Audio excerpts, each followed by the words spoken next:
we haven't talked about Colbert. I mean, I've watched this decline. The most fascinating thing is, in TV, you get minute-by-minute ratings. You can look at your show and see what people don't like, and you can make adjustments. You can. I've been watching him and Kimmel and Fallon, and it's just getting faster and faster. Embarrassing what happened to this guy. I don't know what your numbers are. Want to read I guarantee you have more viewers and listeners on your podcast than that idiot has. And the worst part is he's not funny. Thank you. No, he's not funny in my eyes. By the way, he was number one for 7 years straight. Wow. 7 years straight ahead of Fallon and Kimmel. And this is all Trump hating, Pat? This guy's getting fired. What's this, Rob, that you have from the different evolutions of... Yeah, here's a montage of Stephen Colbert over the years in regards to Trump. Oh, he's a Go for it. Trump How do you has do this been in real sworn time? in as president of the United States. I know. Listen. We're just as confused as you are. Joe Biden did it. I sat down and just started crying with relief. And Evie said, you never have to talk about him again. And then I cried with joy. After a bizarre and vicious campaign fueled by a desperate need not to go to jail, Donald Trump has won the 2024 election. Next year will be our last season. The network will be ending The Late Show in May. After I shredded money like the federal government. $40 million a year the show was losing. Exactly. So here's my question to Sean. Sean, you're losing that much money. What keeps it going? Like, we'll get to the WNBA if we get there, but if you're hemorrhaging that much money, is it worth? Because he's just, by the way, he's a political activist. He's not a comedian.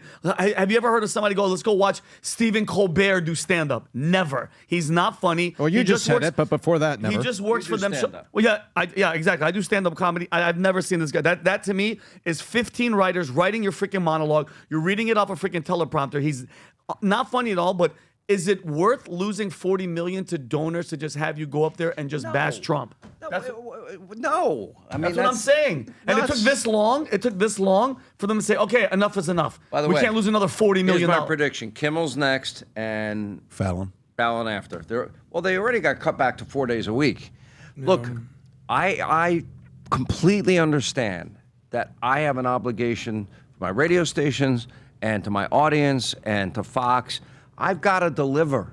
And the only way you deliver, you described all the characteristics that'll make you successful earlier. And that is, you work hard, you do your homework, you care about what you're saying, you're authentic, you take chances, you do every adjective you used I thought was dead on. The Vol Conference, September 8th through the 11th. Nearly 12,000 people will be coming this year, but we have 3 guest speakers that I'll be announcing here to you, and it's going to be massive. And they're all intentionally invited for different reasons. This was all intentional, and there's going to be a handful of massive announcements being made at the Vault Conference. If you're somebody that's running a business owner, the great thing about the Vault is you'll be having a conversation with somebody at the event and you just run into them at the store and they're an aspiring entrepreneur. Then you go to talk to somebody else that they're an executive of a Fortune 500 company. Then you go talk to somebody else who just exited their company and sold it for $700 million. Then you go talk to somebody else that's still with a big private equity company that's trying to deploy hundreds of millions of dollars. Then you go talk to somebody else from Goldman Sachs that's a money manager.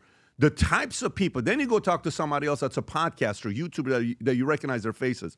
The types of people that show up to the Vault makes it a reason why this is becoming a number one business conference in America, that you go to actually get strategies that you leave, you implement, you can win in life, business, all of it combined together. So the 3 speakers that we have are the following. Number 1 speaker.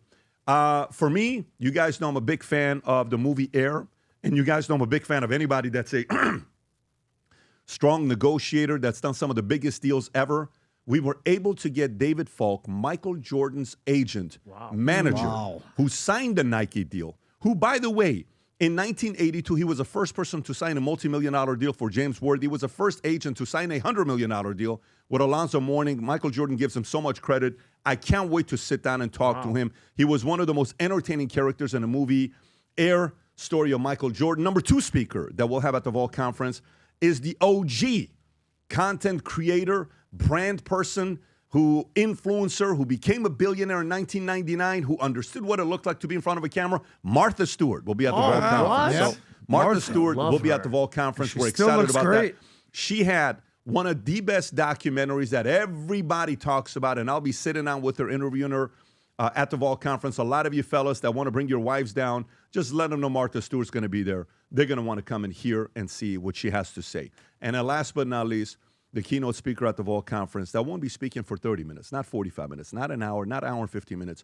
For 2 hours, the one and only Tony Robbins will be at the Vault Conference. Tony Robbins will be at the Vault Conference. So we're excited about we're excited about that. This is a very, very big deal because there will be multiple big announcements being made there. Some of you guys are going to get a chance to meet the guests that are going to be there. Having said that, Rob, you can play the clip here right now. If you haven't been to the conference, if you haven't yet registered, go to the Vault Conference, get registered, get your ticket, bring your spouse, bring your partner, bring your other employees and executives with you. Come spend 3.5 days with us at the Gaylord Orlando. And at the end of the event, the people that get CEO tickets, we're shutting down Universal Studios. You can go on Velocicoaster as many times as you want to. You can go on the rides. We'll be hanging out. Literally, we're shutting down the entire Universal Studios at the end for all the CEOs to have some fun. You're going to see 58-year-olds act like they're 16 years old, and we're doing business at the same time, which makes it kind of exciting. Again, go to thevaultconference.com website, thevaultconference.com. Get your ticket. This is by far the most important time for you to not go through this process by yourself. Come network with nearly 12,000 people in one room and take your business and your life to the next level. Cannot wait to see you there. If you enjoyed this video, you want to watch more videos like this, click here. And if you want to watch the entire podcast, click here.